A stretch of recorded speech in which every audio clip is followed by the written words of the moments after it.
Hey everybody, what's up? V1, V2 Gear Up Simulations here, and today I'll be doing a very basic tutorial on the Pmdg 737 800. What the heck is going on with the plane? But anyway, here we are. We're on the ground here at Marco Polo Airport in Italy, or Lipz, or Venice, whatever you want to call it. And we're going to be taking about a 2-hour flight to Istanbul. I'm really worried about the plane. Alright. Anyway, let's get back in the cockpit. Go to open view. But today I'll be running GSX and a few other things. I got Active Sky running right now. But as well as Zinertek, I think that's what they say.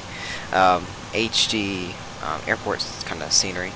So anyway, other than that, yeah. But going into this video, I just want to say a few things.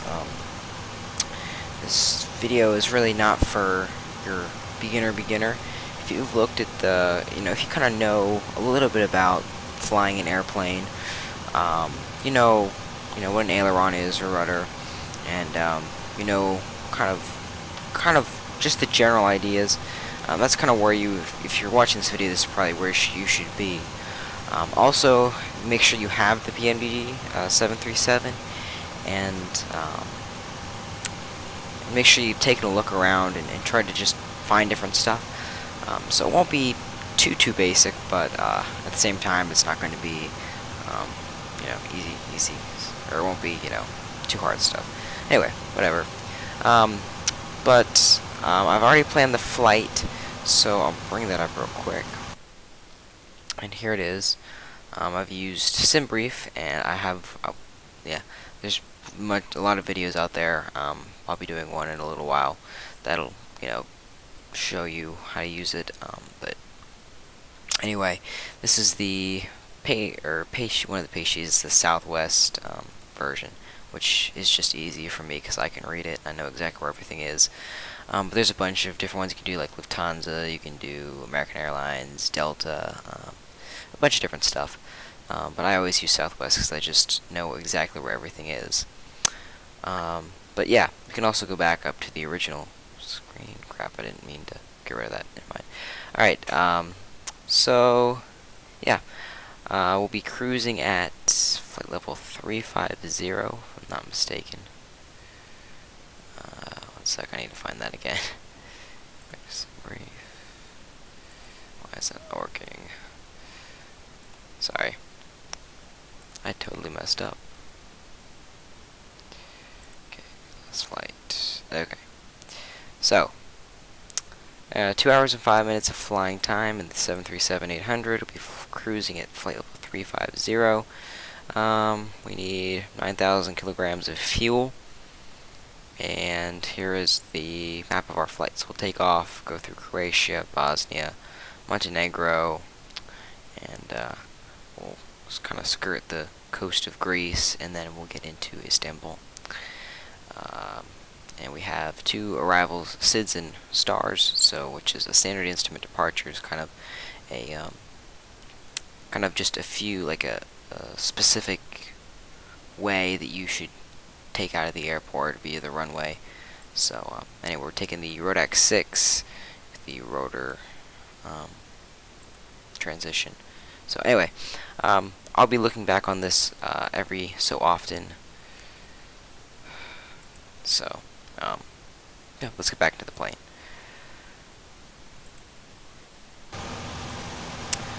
So another thing I would suggest, and I have this, I'm not going to use it today, is FS to crew. And FS to crew basically gives you a first officer that you can use, that you can talk to if you have a microphone, or you can use button controls. But it helps a lot. But even still, you probably should have you probably should know how to fly the plane. And it's very daunting, but there's definitely a learning curve. If you get over that learning curve, you're going to be totally fine. So anyway, let's get started. First thing we're going to do is, we're already connected to our ground power. So I'm just going to go through this stuff up here as we go through it. The first thing you want to do is turn on the ADDONS, which is your GPS location unit. So it's kind of the the airplane's going to start looking for GPS signals to where it is, and so you want to turn it to nav, so just 2 to the right, and wait for this to go to align, 2 to the right, and wait for this to go to align. Okay. Well, up here we can run some tests. First one is the flap test, so just to make sure when you have your flaps down, it'll show you the different slats and stuff need to be down, so that's good. Ignoring GSX up here, but I'll get that in a second. We don't need to turn the service interphone on. We can go through the stall warning and stick shaker and overspeed test. So they sound, this is the overspeed test, and this is the stall warning test, or stick shaker. Alright, so now those are good. Don't have to worry about that. And we can go down and arm the emergency lights, which are basically, if you've ever been on an airplane, they're the, you know, lights like in the aisle that will illuminate if when you're taking off, if the lights are dim, they'll still be there. So, to arm those, we can turn on the fasten seatbelt sign, even though we have not fueled up yet. And really for the overhead panel, that's all we have to do for right now. So now we're going to go down to the flight management computer, which is, just this thing right here, and it's pretty complicated, I'm not going to lie. But once you get to know it, it's really helps. So anyway, actually move over a little bit. Okay.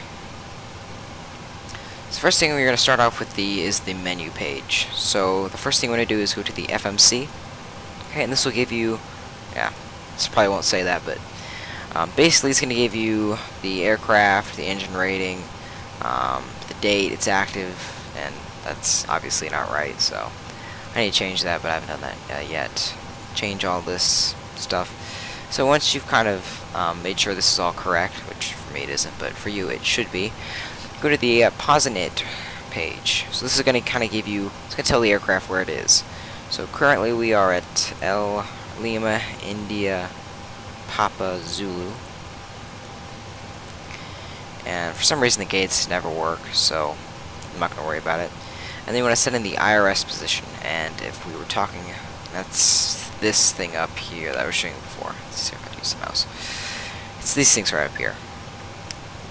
So we got to put in the position, the GPS position of exactly where we are, and most aircraft require you to use GPS left, but as you can see, I mean, it's just a point difference, so it doesn't really matter, but it's generally you use the left.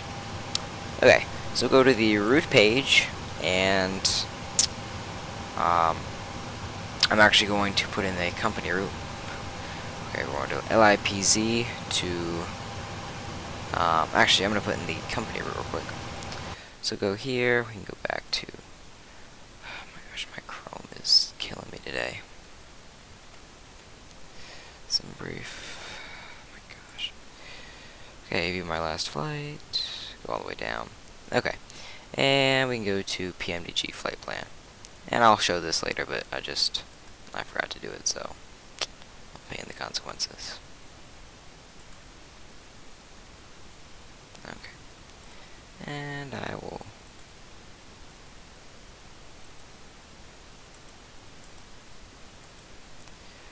Oh gosh. Alright, well, never mind this actually. I'm actually going to put in the route to myself. I actually emailed it to myself earlier. I'll just pull it up real quick. But basically, yeah. Sorry, it's taking a little while. Okay, so I have it right. What is going on? My technology's crashing today.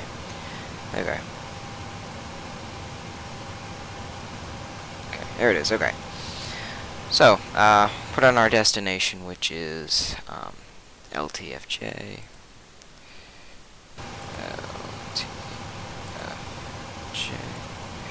Okay. And we can put in our runway for departure, which is going to be up in here. watch it fade away. So we'll bring it up here. Alright, so our runway for departure is 04 right. 04 right. And our flight number today is Turkish 1840.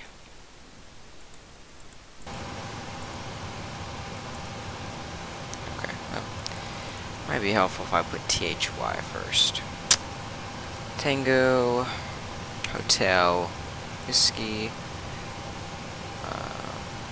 1840. Okay. So next thing we're going to do is we're going to go to the next page and we're going to put in our route. Before we do that, so I was saying before we have to our arrivals and departures, our chars are, which is our SIDs and stars. Wow, I can't talk. So our departure is via the rotor 6X. Rotor 6X, there it is. Alright, and that's going to go automatic to that transition. So, yeah. So we'll go back to route, and we'll put in. So, I'll pause the video and do the rest, but I wanted to show you first what you want to do. So our first airway, which is kind of a system of VORs and fixes. So our first airway is P11. Put that in. And that goes all the way to the VOR of Papa Uniform Lima. Alright, and then the next one is the Uniform Lima 614. Uniform Lima 614. Wow. And that goes all the way to Solgu. S. Solgu. Okay. And I will do the rest, and I will be right back. Alright, so we're back. I finished putting everything in. Didn't take too long. But I wanted to put in the arrival. So we'll put in our arrival. And for arriving, we're taking the Gelb 1H. So that's this one here. And we'll be coming in ILS 24. There we go. And we'll go back to the route, and we can activate that, just like that. And we have our route in. So that's awesome.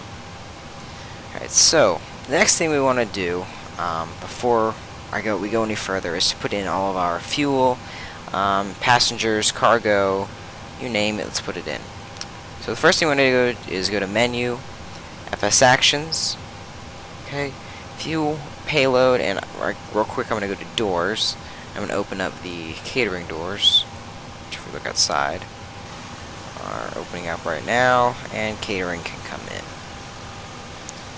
Awesome.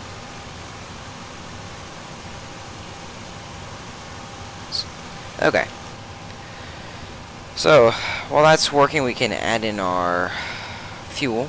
So for today, we need, as we said before, 9,000 something kilograms, 9,200.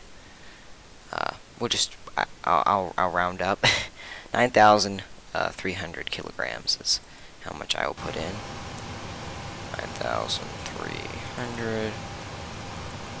I'll put us just under halfway. So we have a little bit in our center fuel tank, but not that much. Okay. Payload. Okay, we are full flight today. We have 162 passengers on board. Going to Istanbul. Alright. And cargo. It looks fine. And also that'll mean that we'll be over our maximum. So where's our maximum landing weight? It's our takeoff weight, so we will have to burn some fuel before we can land back at the airport. Okay, so that is finished. We don't have to worry about that anymore. So we can be done with this side. So next thing we're going to do is we're going to do the performance page, which is going to tell us how high we're going to fly, how fast we're going to fly, and it's kind of going to set all the altitudes and weights, and it's going to make sure everything works together perfectly. So we go to the Perfinet page, and our zero fuel weight is their fuel. Well, it's pretty self-explanatory. It's the weight of the aircraft without fuel in it. Go back here, and we have 1.1 in our reserves. So we'll put that in. 0.1 tons or kilograms. Okay, and our cost index today is 71. That'll have us flying at around 370. So even if it says 350, I always go with the aircraft just because it makes me feel good. Make sure to execute that or things won't work. Now our transition altitude is actually 6,000 feet here over in Europe. United States it is 18,000. I think over in Asia it's 10,000. I think it's the same in Australia. It's 10,000 in Australia. But anyway, it's 6,000 here, and we will work on this later. Alright, clear out that. Alright, so our N1 limit, basically this kind of tells the engine how much thrust to produce to get us in the air when we take off. So basically what we're going to do is we're going to put a temperature in here, which is 51. I'm not sure about if this is right, but it's worked for me so far, so I'll put it in 51. I'm pretty sure that's where it goes.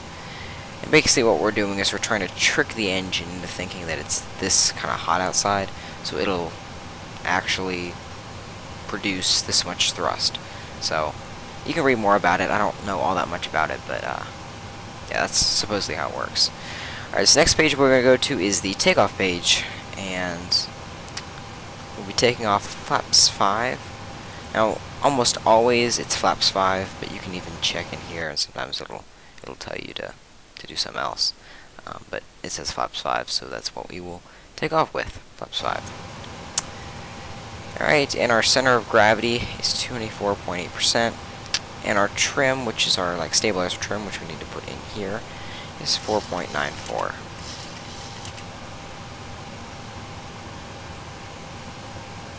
Okay, close enough. Alright, I'm going to wait and put on the V speeds, which I will talk about in a little bit.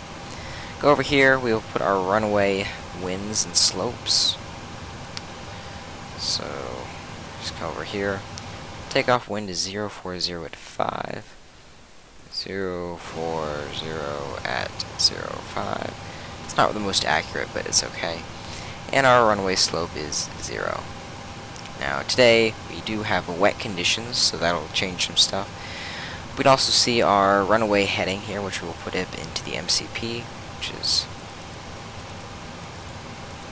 past it 40. And usually at this point I like to turn on my flight directors. Make sure you do the left one, it says main, and then the right one. Unless you're flying in the first officer seat, then you do this one first. And we can also arm LNAV and VNAV, because that's what we will be flying with. Okay, so now we can go back to that previous page and put in our V speeds. So these kind of speeds, these speeds kind of tell the aircraft what to do. So at V1, basically that's telling the aircraft that you have to take off, no matter what, no matter if there's an engine fire, engine failure, you're taking off. The rotate is exactly what it sounds like. You bring the nose up, and it's the speed when you'll begin to get airborne. And V2 is the speed that you can safely climb on one engine. Now there's also 80 knots, and 80 knots, after 80 knots, you only stop if there's an engine fire, engine failure, or the aircraft is unflyable. Under 80 knots, any warning, you can just stop, full reverse, and you should be fine. So anyway, we always put V2 into the MCP. Some people like to put V2 plus 20, which is their climb speed, but I always just put V2. I don't know if it's the correct or the incorrect way, but that's just always how I do it. Okay, and really, if you can get through that, you've done the hardest part with the MCP. So you can go to the different pages and figure out, be cruising, max angle, cruise, descent, but usually what I'm going to put it on is the legs page. Alright, and GSX is telling me to close some doors, so I will do that. And we'll close these 2 doors. And it looks like we have Lufthansa pushing back from the gate. And we can also request fueling. So.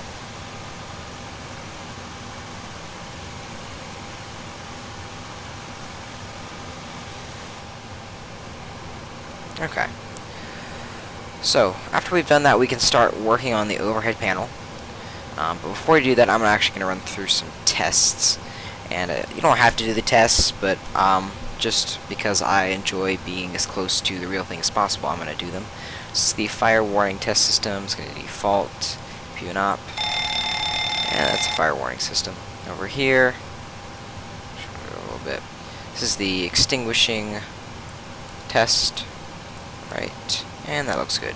We can do the fire test unit, and that works. These are perfect. Okay. Go back to our front seat. We can test the oxygen. So hold this down. That looks good. Push down here and hold down. Make sure it is 100%, which it is. Do that for the first officer side. Alright. Now we can go to the overhead panel, and I'm actually going to kind of come in a little bit. Okay. Alright. So the first thing we want to do is, never mind, is go up here and turn on the yaw damper. The yaw damper kind of stabilizes the aircraft's wings, and isn't really all that important as far as my knowledge, but you want to turn it on. And we'll wait for this to come out. There we go. Alright, we'll just work down here. Okay. Display sources, you got your fuel pumps and fuel information displays here. And we really don't need to do any of this yet. We'll turn on the auxiliary power unit, which is a engine in the back of the aircraft. If you've ever wondered what this hole is right here, is the exhaust for that little engine in the back. It starts up the real engine, so it's kind of cool. But we won't turn those on yet. Up here we have our power, which is where we're getting power from. Not really worried about that. I don't use it all that much. We have our battery right here, and we can test to make sure that works. Yep. Alright. Standby power here, which is, I guess, like a second battery. I don't know too much, all that much about it. Go down here. These are our buses, so we have ground power is currently on. This kind of tells the aircraft where it can get its its power from. So currently it'll be on the ground power, but when we are ready to turn it to, turn on the APU, we'll click these two. When we get onto the engines, we'll turn these two. So we'll talk about that later. We have wipers here. We can just test them. You may need them, but yeah. Where you're parked, you don't use your wipers usually. Alright, up here is our window heat, so we can turn this on the ground. So this is going to be all the window heat, and I guess it's kind of more of an auto system. It'll, if it needs to, it will. We got the pilot heat here, which is kind of supplying heat to some parts of the aircraft so it doesn't freeze up. And because it takes a lot of power, we don't turn that on until after the engines have started up. So we'll get that off for now. Okay, we have our anti-ice here, which we don't really need, and we probably won't need it. It's a little hot, but we may need it just in case we get some ice. Hopefully we won't. Over here we have our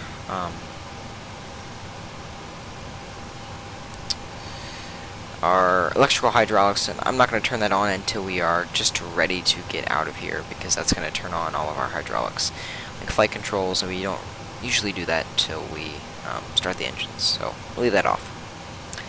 You can test the flight data recorder, which is inoperable. Alright, come down over here, and this is the air conditioning panel. You can test it real quick, and we can also reset it, so that's all good.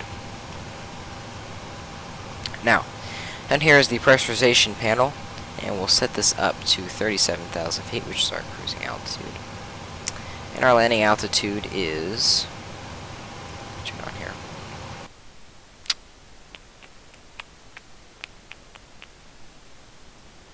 Is it down here? I'm almost positive it says it's somewhere on here. Okay, 312 feet, so we'll just put it at 300 feet.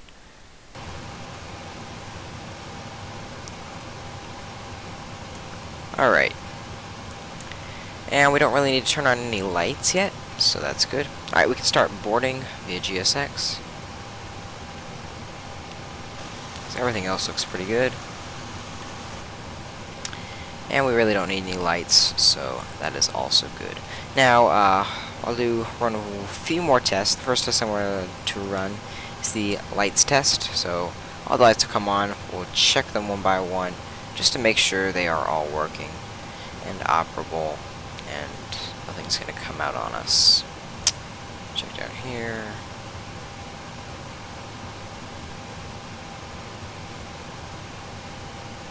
Alright, looks good. And we can dim the lights too. They look fine. Alright. So our now if we were flying with ATC, they give us a starting altitude, but because we're not running with ATC, I'm just gonna put in our cruising altitude of 370. Okay. Alright, so now we'll set up the EFIS, which is going to be our display. And real quick, I'm going to run through the flight plan just to make sure it looks good. It's kind of a boring and tedious process, so I will spare you from watching it, but I'll be back in just a second. Okay, so we're back. Everything looked good. I did do one little thing. There was some vectors, and I don't usually like to have vectors when I do ILS. So anyway, other than that, as you can see, we're starting to board passengers as well as cargo or baggage, and we should be out of here very shortly. So we'll be pushing back, tail to the right, nose to the left, and we'll be going to one of these airports up here. So now that passengers are boarding, we are going to turn on the APU. So we turn on our forward left fuel pump, and we can start the APU. So you'll see the EGT will begin to rise. I need to turn my clock on. And we need to wait like 1 minute.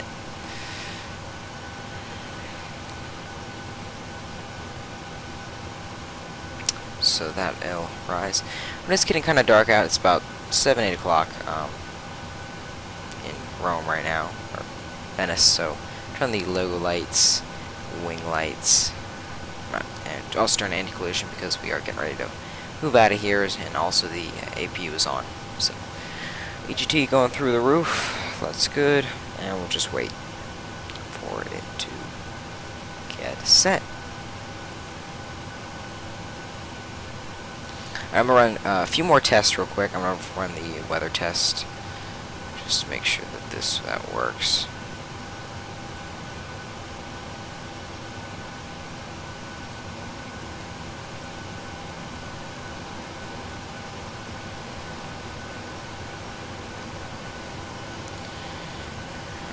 Turn this on. Just test Monitor radar display.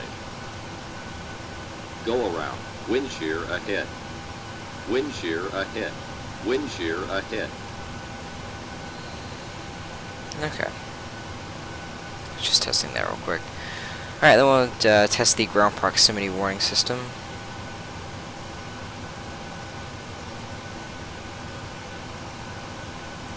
Glide slope.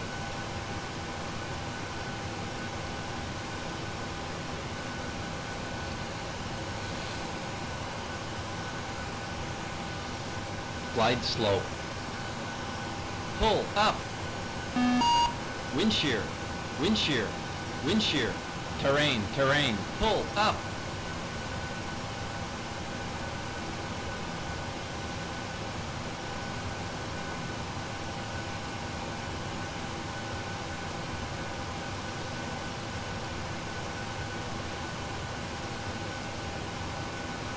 Glide slope.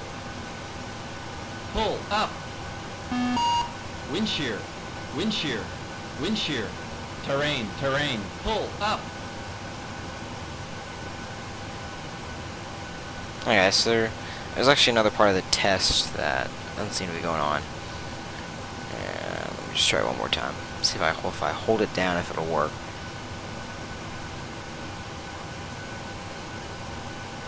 Glide slope. Pull up. Wind shear. Wind shear. Wind shear. Terrain. Terrain. Pull up. Sink rate. There we go. Pull up. Terrain. Pull up. Don't sink. Don't sink. Too low. Terrain. Too low. Gear. Too low. Flaps. Too low. Terrain. Glide slope. Bank angle. Bank angle. Minimums 500, 400, 300, 200, 100, 50, 40, 30, 20, 10. Wind shear. Wind shear. Wind shear. Too low. Terrain. Caution. Terrain.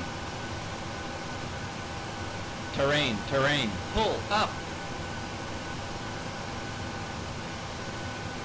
Alright, so that's the ground proximity warning system test.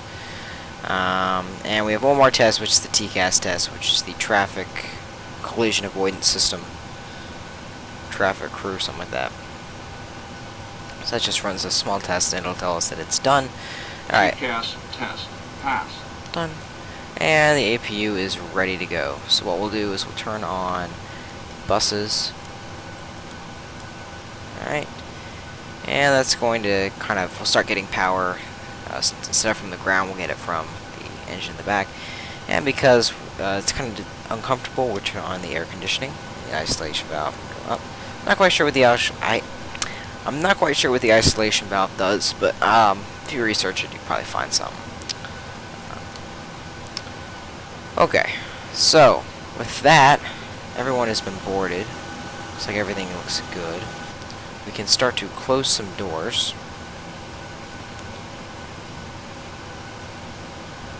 Okay, we'll close entry door. Close those two doors. And close the cargo doors. And with that, we're just about ready to go. Parking brake can be set. Then we'll go to ground equipment and we'll get rid of everything. Okay. So one last thing to do is just set the auto brakes to RTO, and that's rejected takeoff. Basically what that means is that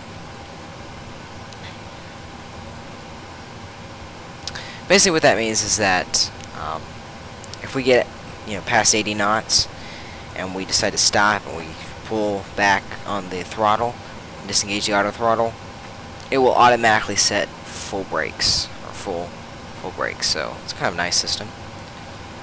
Just test the FMC warning system. And that looks good. Alright. So, really that's it. You guys can join me for part 2, which will be about the pushback start, and we will get to that next time. Anyway, thank you guys for watching. I hope you enjoyed, and I hope to see you in part 2 and in flights after that.